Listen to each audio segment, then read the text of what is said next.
Subscribe कीजिए कुंडलनी जागरण को और प्रेस कीजिए बेल आइकन को, जिससे कि आपको मिल सके हमारी लेटेस्ट वीडियो सबसे पहले। जो लोग सहज सरल भाव से रहते हैं, परमात्मा के दिए हुए ऐश्वर्य में, उसके आनंद और सुख में सहज से प्रेम पूर्वक रहते हैं, ऐसे ही लोग, ऐसे ही मध्य स्थिति के लोग परमात्मा को पाते। गुरु का मतलब अब आपको समझना चाहिए कि जो लोग काशाय वस्त्र पहन करके पैसा इकट्ठा करते हैं, वो लोग कभी भी गुरु नहीं।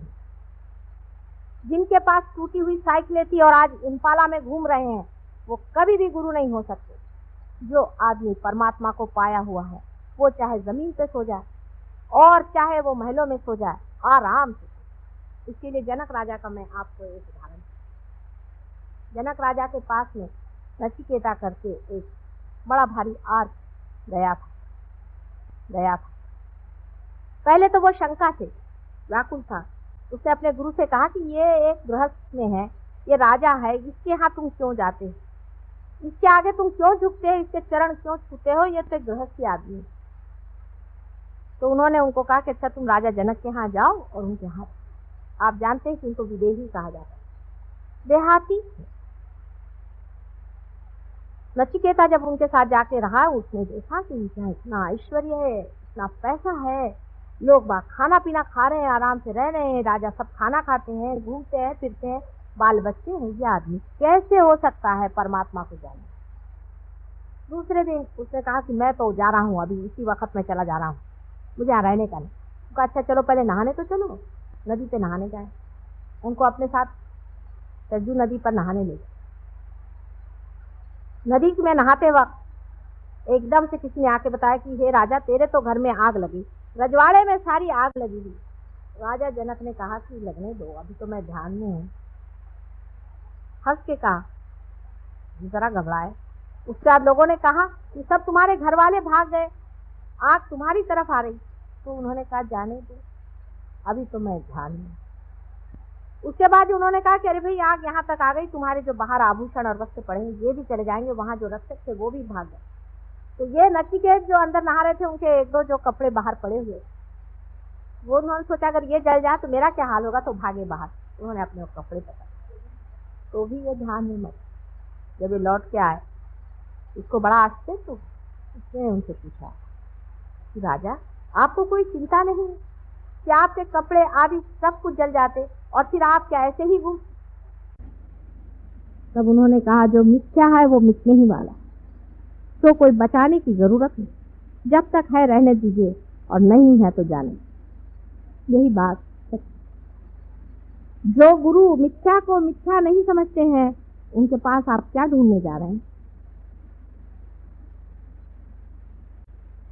हमारे ससुराल में एक किस्सा है कि एक बार ऐसा हुआ कि कोई बाराती आए और बारातियों ने कहा कि हमारे लिए कुछ आप ऐसी व्यवस्था करें कि हम दही बड़ा खाएं।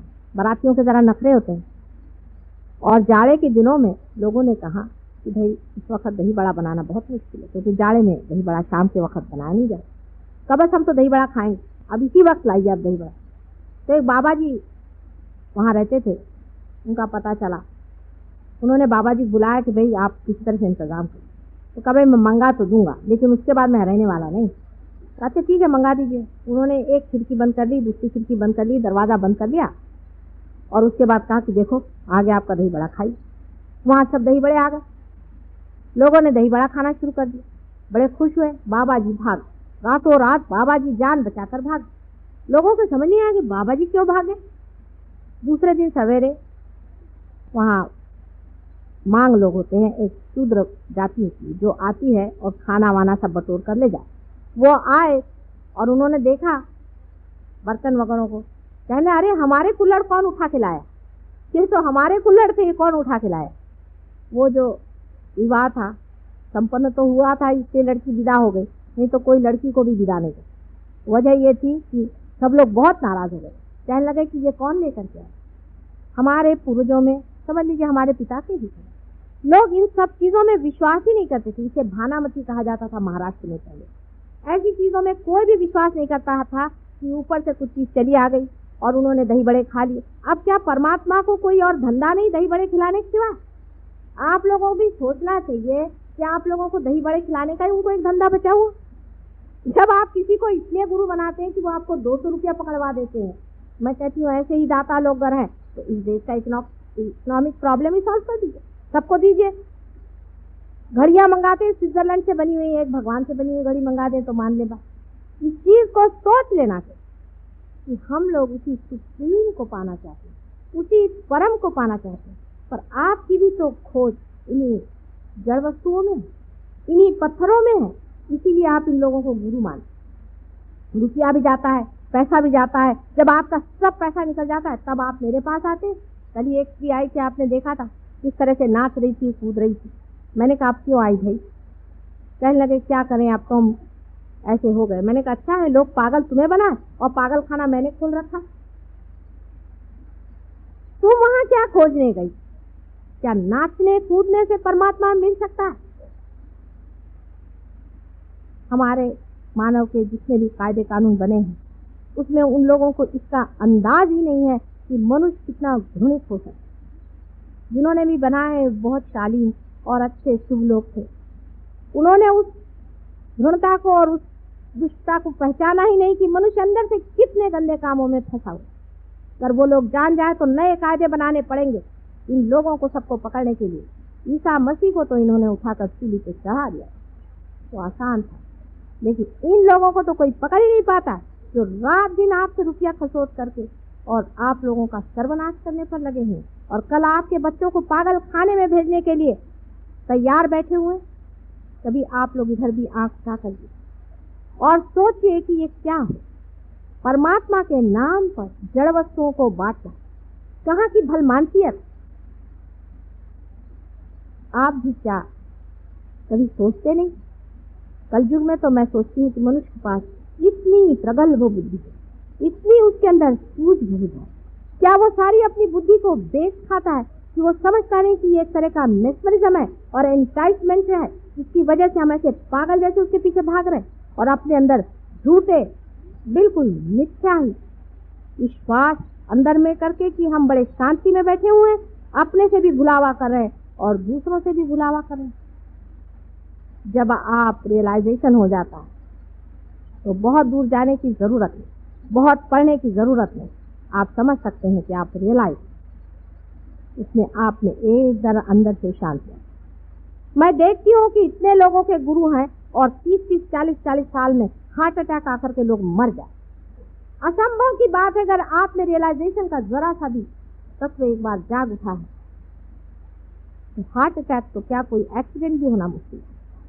ऐसे ऐसे उदाहरण हमारे अंदर है। एक छोटा सा लड़का अभी परसों बता रहे थे कि ट्रेन से आ रहा था और ट्रेन पूरी उलट गई। जिस डिब्बे में वो बच्चा था उसमें से एक भी आदमी को चोट भी नहीं और वो पार गई।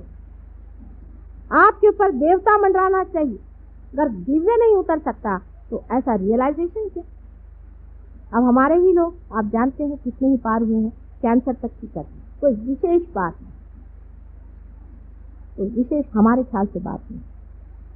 सिर्फ यही है कि इनको इसमें इंटरेस्ट नहीं है किसी को क्योर करने में, उनको रियलाइजेशन में ही इंटरेस्ट है, क्योंकि जो आनंद आपने पाया है वही आप चाहते हैं कि सब पाए। सहज नहीं है। अगर आपके पास रुपया पैसा है तो आप चाहते हैं कि रुपया पैसा खर्च करें, लोगों को खिला पिला। ऐसे ही रियलाइज सोल भी चाहेगा मन में कि दूसरों की भी जागृति करे और पार करे और कर सकते। अगर आपके अंदर लाइट आई है उसके लिए कसम लेने की कोई जरूरत नहीं। कस्तूरी का अगर सुगंध आ रहा है तो उसके लिए कोई आपको कसम लेकर कहने की जरूरत नहीं कि यहाँ पे कस्तूरी का सुगंध। लेकिन कस्तूरी की खोज है किस, ये पहले अंदर सोच लीजिए, नहीं तो ऐसे चक्करों में घूमने की कोई जरूरत। एक साइड में तो हमारे ये लोग हैं जो कि हमारे सबकॉन्शियस से खेल, हमारे जड़ चेतन से, हमारे पास से खेल हैं। मैं ऐसे भी लोगों को जानती हूँ। इस खोज में मैंने बहुत गुरु घंटालों को देखा और सबके मैं हथकंडे जानती हूँ कि ये क्या क्या दशा करते हैं और किस तरह से जन्म जन्मांतर के लिए आपकी कुंडलिनियों का सत्यानाश करते हैं। मैं बहुत से ऐसे लोगों को जानती हूँ जो आपके पिछले जन्म की बातें बताए, उसी से आप अभिभूत हो जाते। किसी ने कह दिया मैं तुम्हारा पति था।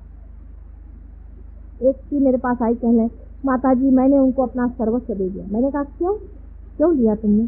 क्यों? मेरे से कह रहे थे कि मैं तुम्हारा पति। मैंने कहा तुम्हारा पति? बड़ी पातिव्रत्य है तुम्हें। अगर ऐसा ही पातिव्रत्य है तो जो मर गया पति, उसके लिए तो तुम इतनी मरी जा रहे हो, और जो तुम्हारा पति आज जीवित है उसका क्या हाल है? उसके प्रति कोई पातिव्रत्य नहीं। और ये जो एक पैसा खाओ वहां बैठा हुआ है, उसको तुमने सारे जेवर दे दिए क्योंकि उससे तुमसे कहा कि वो तुम्हारा पति है। फिर कोई कह रहे थे कि ये साहब हमसे कह रहे थे कि हम भगवान के अवतार, हम परमेश्वर।